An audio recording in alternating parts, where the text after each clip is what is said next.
Welcome to the Cup of Joe Show, where we explore the journey of recovery from alcohol and drug addiction. One story, one conversation, and one step at a time. I'm your host, Joe, creating a safe space for honest discussions about the challenges and triumphs of addiction and alcoholism. In each episode, we'll hear inspiring stories and uncover tools that make healing possible. Sobriety is not a one-size-fits-all journey, and you don't have to face it alone. Recovery is possible, and it's worth it. Thank you for joining the Cup of Joe Show. Now let's get started.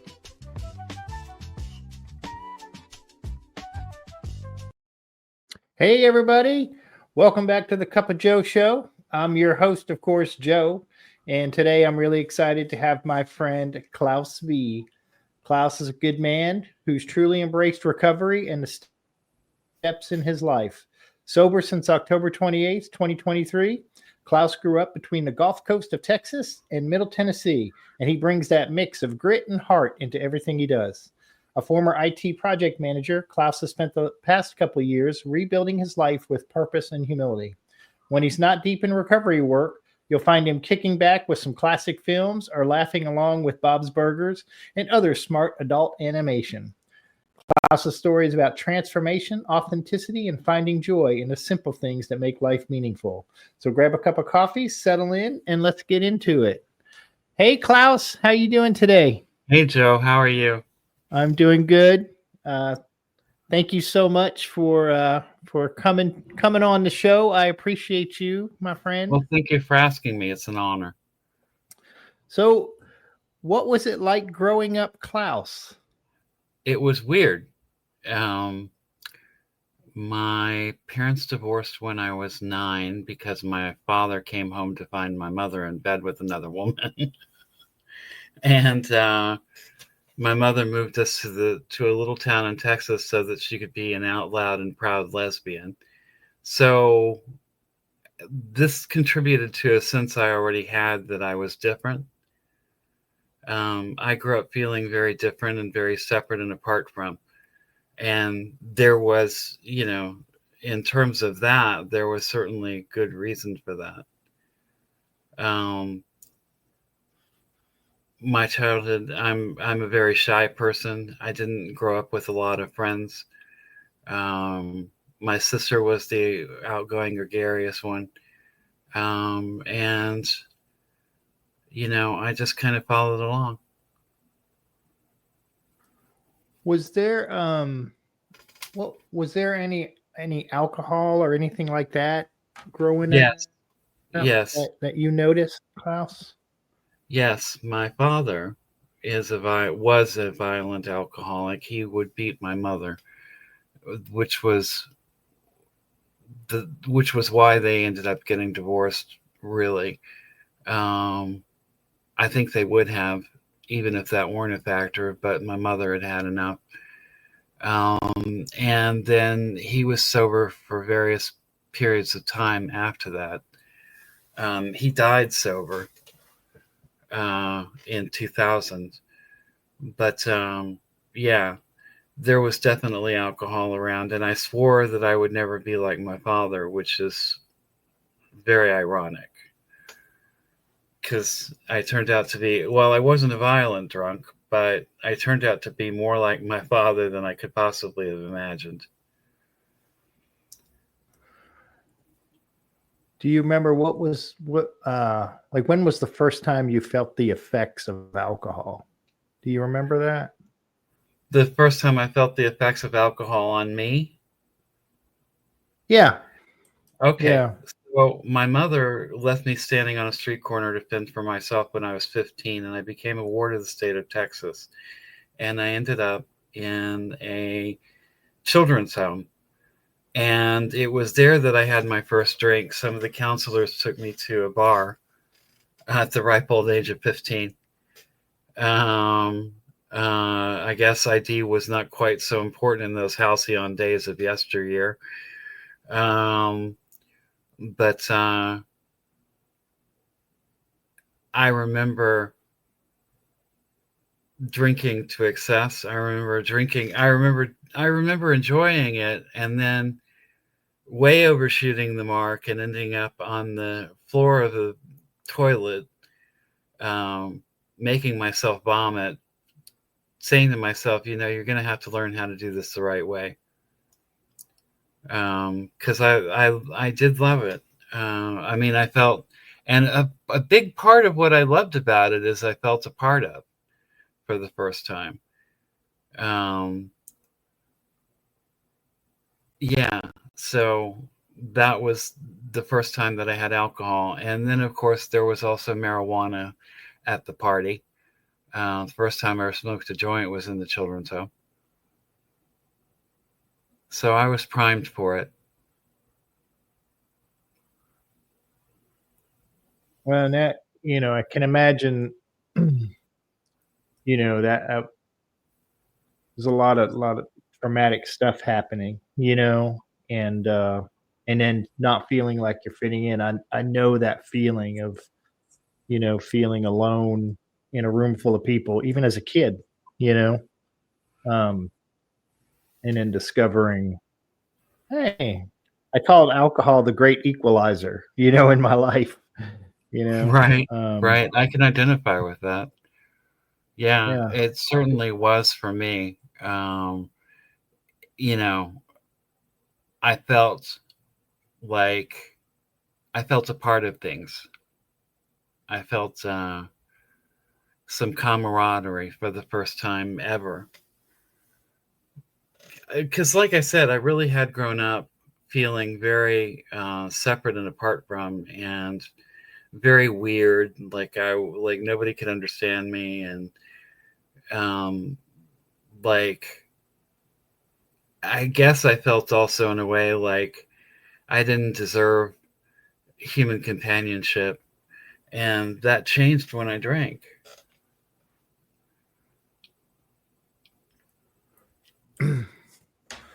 And so you're 15, and then what happens? How long did you stay in that children's home?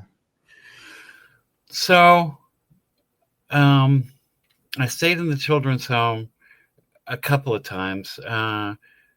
One of the boys was caught molesting some of the other boys, and I decided to get out of there. And I went to live with my father, which was a terrible mistake because he had started drinking again. So I hitchhiked back to Texas from Tennessee, and I ended up becoming an emancipated minor. Well, I ended up doing that, but I stayed at the children's home while that was in process.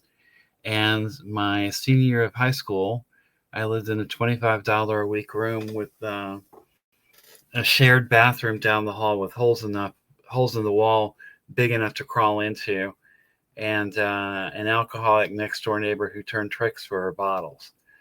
And that was my senior year of high school. Um, and alcohol was very much a part of that. There was never a time after my first drink that alcohol wasn't a big part of things until I got sober the first time.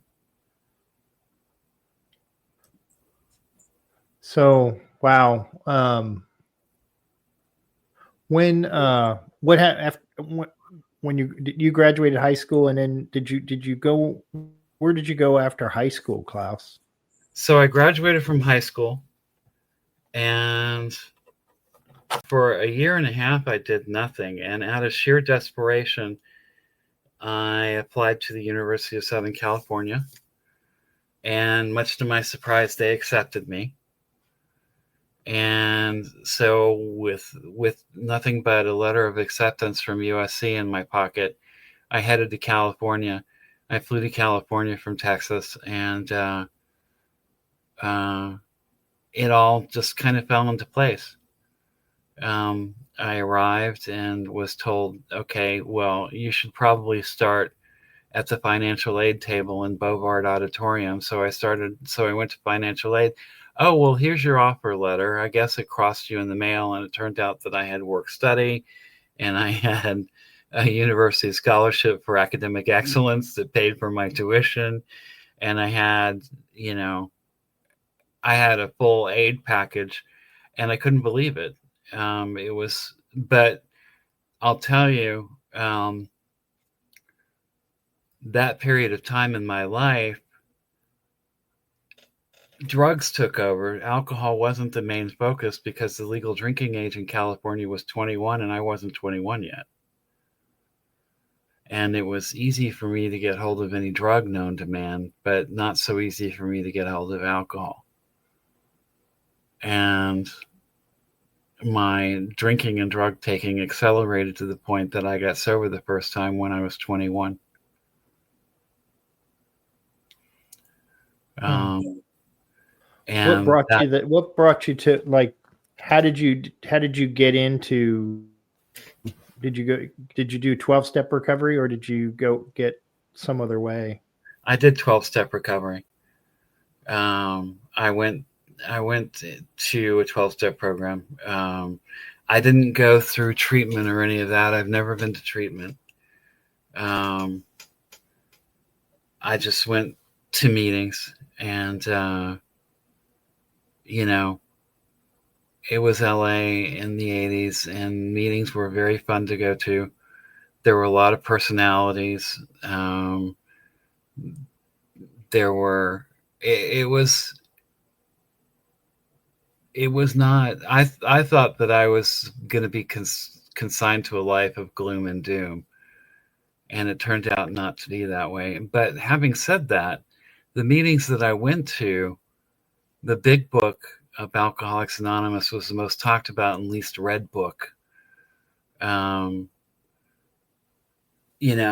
really wasn't a whole lot of what I would call by the book recovery. And I was looking for that, and I finally did find it after a couple of years.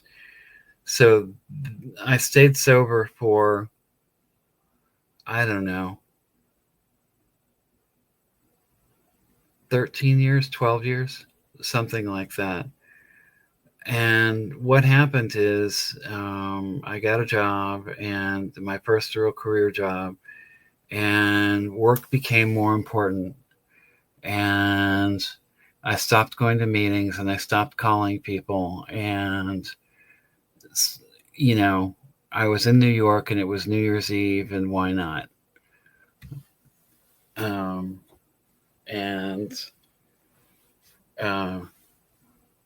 I drank again for,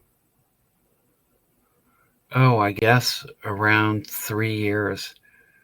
3 years was all it took before I was back at that state of pitiful and incomprehensible demoralization, being sick and tired of being sick and tired, and all of the other cliches, which are cliches because they're true. So I got sober again, went to a 12-step program, found a sponsor pretty quickly, was part of a group that very definitely works the steps out of the book. And, started to rebuild my life again. And then the same thing happened. I came in broke and unemployable. And what happened is I got a job back, and work became more important. And then I tried, I'm the king of the geographic cure, by the way. As an adult, I've lived in Los Angeles, Cincinnati, Houston, Austin, New York, San Francisco, Denver, and the list goes on from there. I don't want to bore you with the entire list, but I mean, I moved pretty much every year to year and a half for a very long time.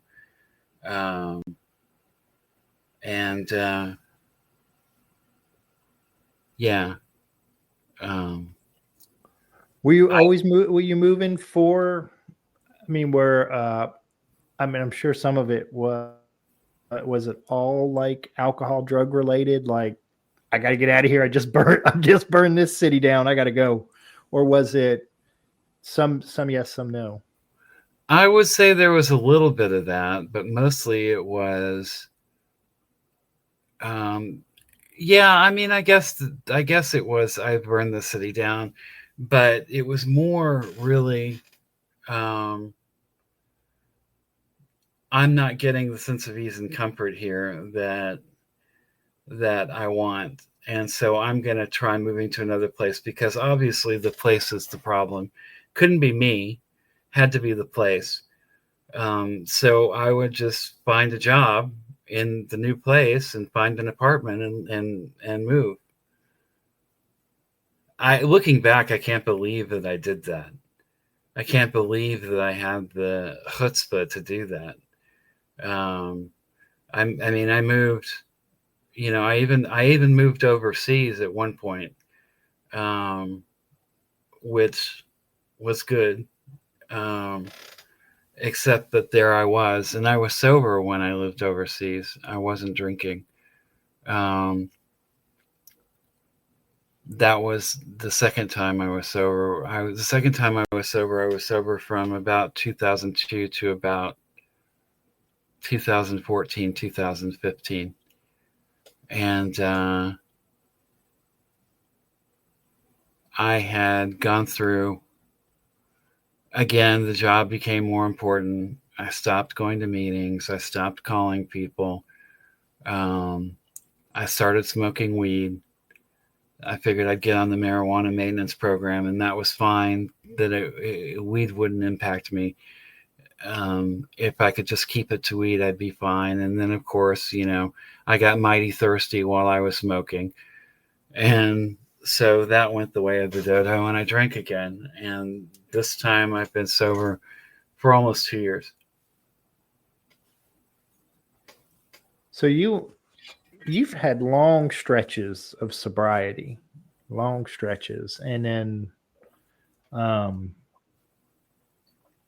yeah, because that's amazing. And I think it's I appreciate what you said. Stop going to meetings, stop doing the things that um, we were supposed to do, put other things as my priority, and then it's cutting, baffling, and powerful. There we go again. Is so what was the turning point this time for you? Like, what got you back into the rooms this time? Well, this time I was living in my sister's house. Well, actually, I was living in a house that my mother owned that she didn't even know I was living in, which my sister was also living in. And my sister had a paranoid schizophrenic boyfriend with access to firearms who had fixated on me. And all I was doing was sitting around all day, every day, getting high and drinking. And I promised myself every day I wouldn't do that. Well, I promised myself every day that I wouldn't drink. I figured there was nothing wrong with getting high. P.S. I was wrong about that. I was wrong about that. There was something very wrong about it, because, like I said, I get mighty thirsty when I'm smoking. And to me, I can't do the one without it leading to the other. But I just kind of woke up one day and thought, it's just going to be this way every day until I die, and I don't want to live like this anymore. And so I found myself at an AA meeting, high as a kite. I was so high that first meeting, I can't even tell you. And people, I'm sure people knew it. I'm sure people knew it. But everybody welcomed me in anyway. My old sponsor, Mike, used to say, well, we work with wet drunks too. Yeah, well, I definitely wasn't dry yet. So I quit alcohol that day, but it took me another week to quit smoking. So I count my sobriety date as October 28th, because that's when I quit everything. What was the hardest part early on about getting sober this time? That's an interesting question. There were a lot of things that were hard about it.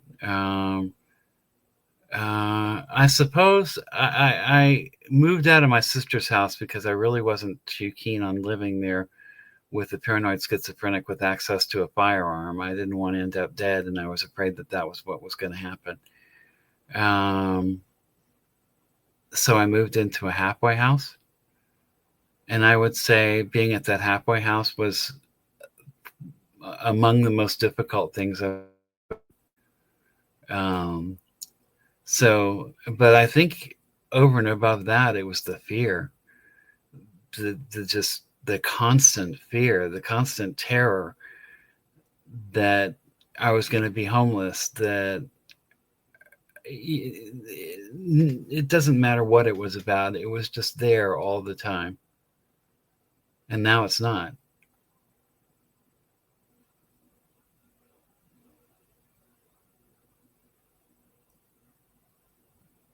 So, and I want to kind of going back to when you went back out, because I forgot that I wanted to ask you, did anyone try to intervene? Did anyone while you were out, did anyone kind of, recognize that, hey man, you've got a problem anytime during those stretches when you were back out? No one. I think I might have been pretty good at hiding it. I'm not sure. But on the other hand, I have led a very solitary life. There really wasn't anybody close enough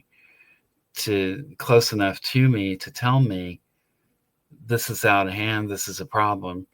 I've never been able to sustain a relationship, so I didn't have a partner there telling me this is unacceptable, or this has gotten out of hand, or you have a problem. There really wasn't anybody that close to me.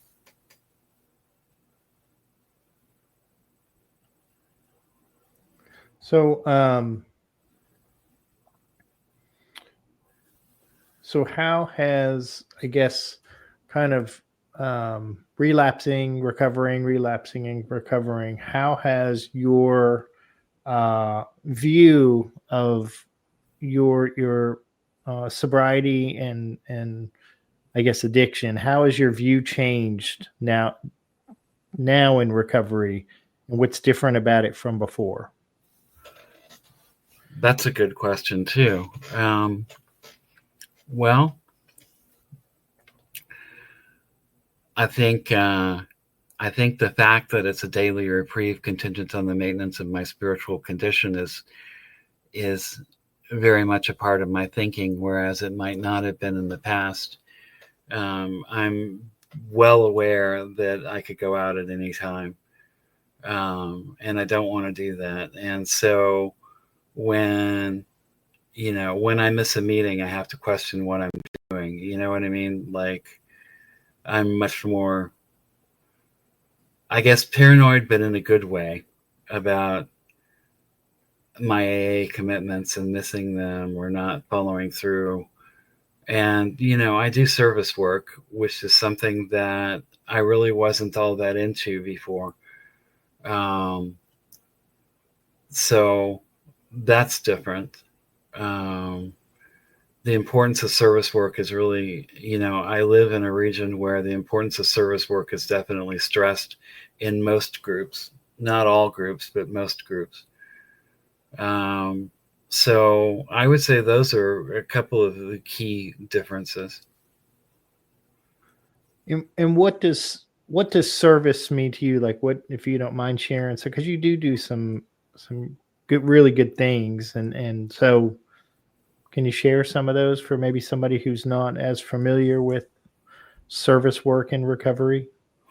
Well, for instance, I volunteer every other Wednesday for 3 hours at Intergroup. And Intergroup is a kind of, how to explain it?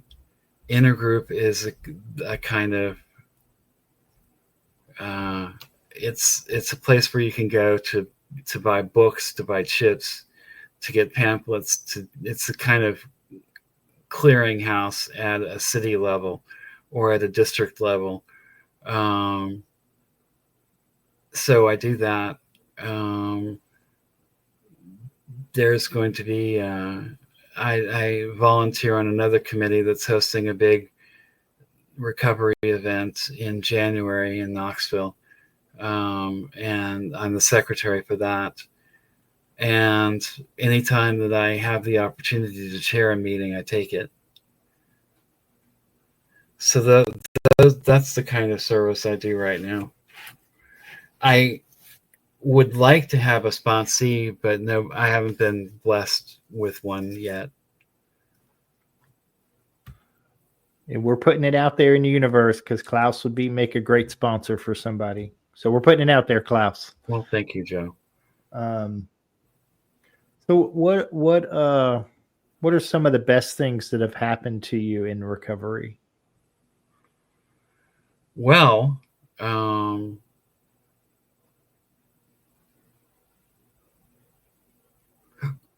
I would say making amends to my father was a big one. He's dead, but I wrote him a letter and read it to my sponsor. And the reason that that's such a positive is that my attitude about him is completely different than it used to be. And the same has happened with my mother as well. So that's a big positive thing that's happened. My attitude about them, well, my attitude about my mother still needs some improvement, but another thing, I have my own place now. I didn't when I first got sober. That's a very big deal to me. Having a quiet environment where I can just be and watch adult animation is really important to me. And I got a car. I didn't have a car when I was first sober, which made getting to meetings really, really difficult. I had a lot of people pick me up and take me to meetings, for which I will always be grateful. And now I have a car and I can get to meetings on my own. And so that's been a real blessing. It's not the most reliable car and I worry about it all the time, but hey, it's a car.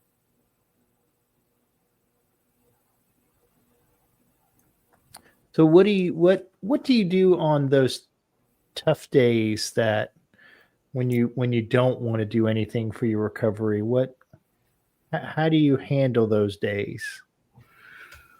Well, no matter whether it's a tough day or not, I start the day with a couple of prayers out of the book Alcoholics Anonymous.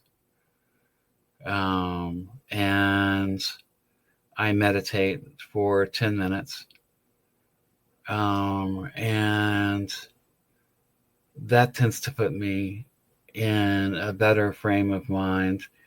But I also try to think about what I have to be grateful for, which is a lot. Gratitude can really get me out of my head sometimes. But I also, I pray to God a lot to divorce my thinking from things like worry, remorse, morbid reflection, resentment, fear, self-pity. I pray a lot for God to remove my thinking from all of that. And I try to contact somebody in the program. Now, I'm not always very good at that because that phone can weigh 10,000 pounds, I swear. But I try to reach out to people in the program and see how their day is going. And that's about it. Well, and you mentioned praying, and how has your spirituality changed in recovery? Is that okay to ask? Yeah. Well, I would say that I came in thinking of God as this kind of bush league pinch hitter, somebody to pray to when I was in trouble. And now I try to think of God as someone to serve. Not that I'm all that good at doing it, because I'm not. I mean, I am a pretty selfish and self-centered person, but I try to think of God as someone to be served and as a force to be served. But also, the nature of my God has changed as I've been sober. I came in with a very punishing God, a very transactional God, a very you do A, B, C, and then D, E, F will follow kind of God. And I tried to get away from that toward a more loving God who loves me no matter what and who is going to take care of me no matter what, because that's my experience.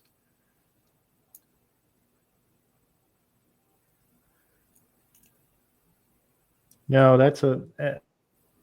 I love the way you put that, because I think we have that in common. I came in with the very punishing God, grew up kind of in that environment where God is going to punish you, so to speak.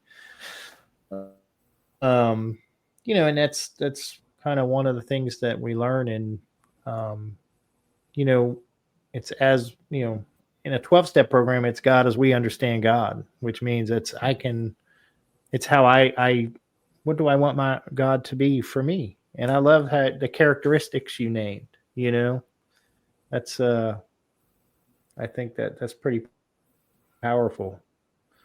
you And know it's an ongoing story. I mean, I'll be honest with you. I tend to spend my time very selfishly. I don't spend as much of my time in service as maybe other people do. Um, but I do it. I do service. Um, and so I've also tried to I've tried to think of God as a force to be served, not one to be manipulated and controlled through being a good boy. You know what I mean? Um, that because that doesn't really work for me either. Um, I start to get resentful toward God, and I can't have that going on. Um, and sometimes, sometimes I have to take a step back and um, really think to myself, okay. And like sometimes in meetings, I have to take a step back to myself, back and say to myself, okay, but what is God to me? Because I'm getting everybody else's interpretation of God, and it's it's God as I understand God, and I don't understand God. I feel like an idiot whenever I talk about God because there's no.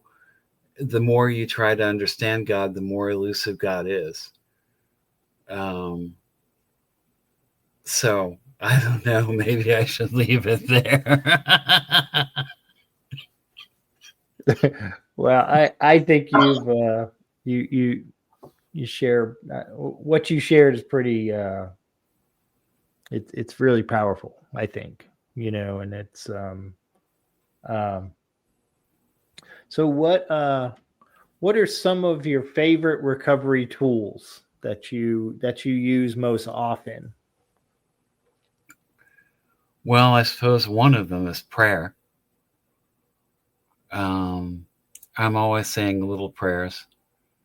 And so I think that's up there.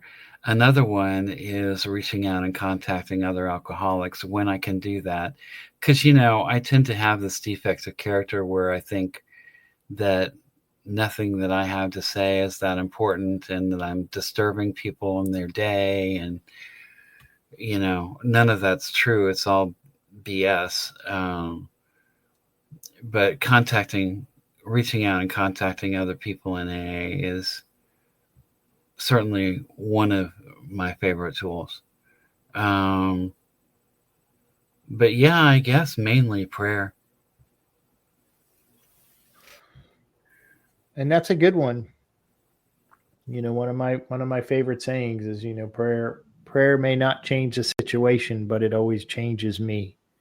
you know Right. and So I think I was brought up too, Klaus. You just made me think of this, but where you had to pray a certain way. My hands had to be in a certain position. I had to be on my knees, and those things are good. Don't get me wrong. That's a good way to pray. But I realize I can pray anytime, any moment, in any position. I don't have to. And it seems silly to not know that. You know what I mean? Like, it seems silly that I didn't know that before I got into recovery. But I didn't.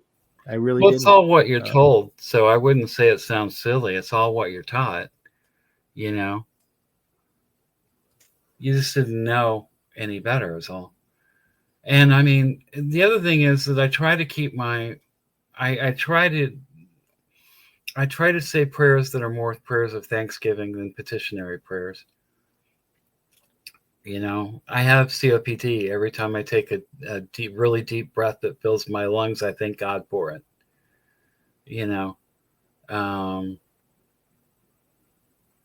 I thank God before I eat food.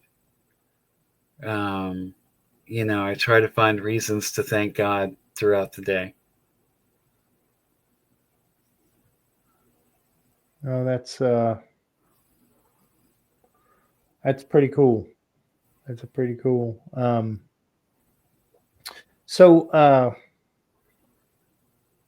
what would you say to somebody who maybe is listening today and is feeling hopeless? Well, I suppose the first thing I would say is there is hope. It's not easy, but it's worth it. Recovery is not easy, but it's worth it. And if I can recover to the extent that I have, then anybody can. So there's always reason for hope. And I guess another thing that I would say is you can keep doing what you're doing and end up feeling just as hopeless as you feel now, or you can try something different, in which case there's always hope.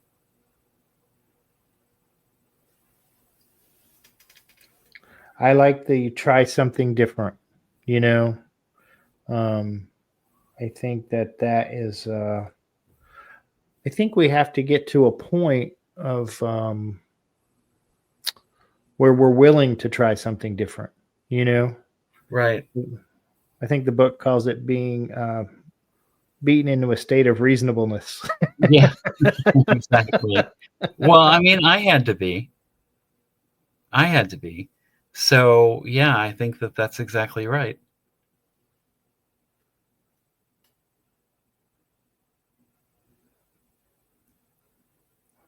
You one of the things I know you talked about making amends to your mom and your dad, and you said you still had work with your mom.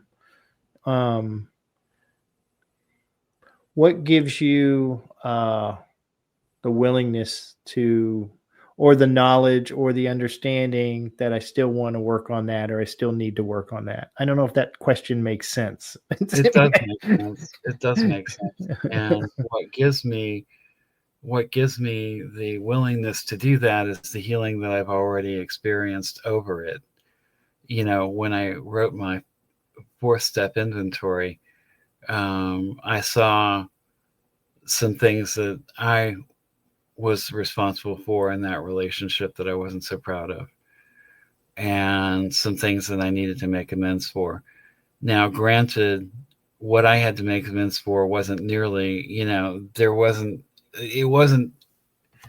wasn't tit for tat. Let's just put it like that. There were a lot more amends owed me than I owed, but I don't focus on that anymore.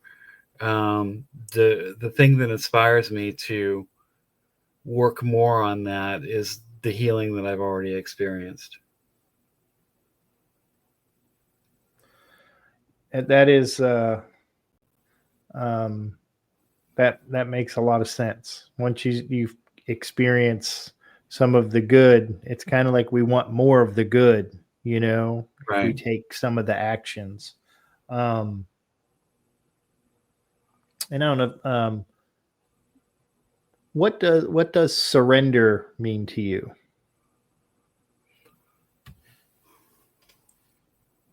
Surrender is that place that I go to when I have been beaten into a state of reasonableness, usually by my own selfishness and self-centeredness. Surrender means to me surrender. It means stop relying on myself. Stop relying on myself to be the center of the universe and to solve everything and to run everything and to do everything, because I can't. It's a lot better when you've surrendered to God, because then you're not in the driver's seat. Which is not to say that you become this passive non-entity. You still have to do things, but surrender to God takes the pressure off. I hope that answers the question. I like that. Surrender takes the pressure off. That's I think that's absolutely right. We take the action and we don't worry about the results anymore. Right. Well, is there anything that you wanted to talk about that we haven't talked about? Not really. Okay. It's been generally speaking, a pretty overarching conversation. Yeah. Well, I appreciate you sharing your story, and I think your experience is very relatable, Klaus, to a lot of people, and I appreciate you sharing it. Well, thank you for having me on. Well, I can't let you go, buddy, without doing our rapid fire questions. Okay. And I just learned I'm going to try something new here, folks. We're going to do a drum roll, and then I'm going to get into the rapid fire questions, Klaus. So here's the drum roll.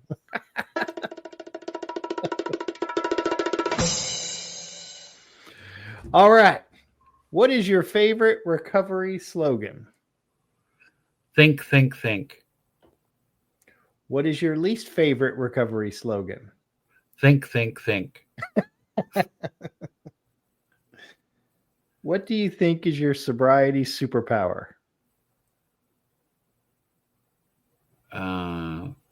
Patience. If you could say one thing to your former self, what would it be?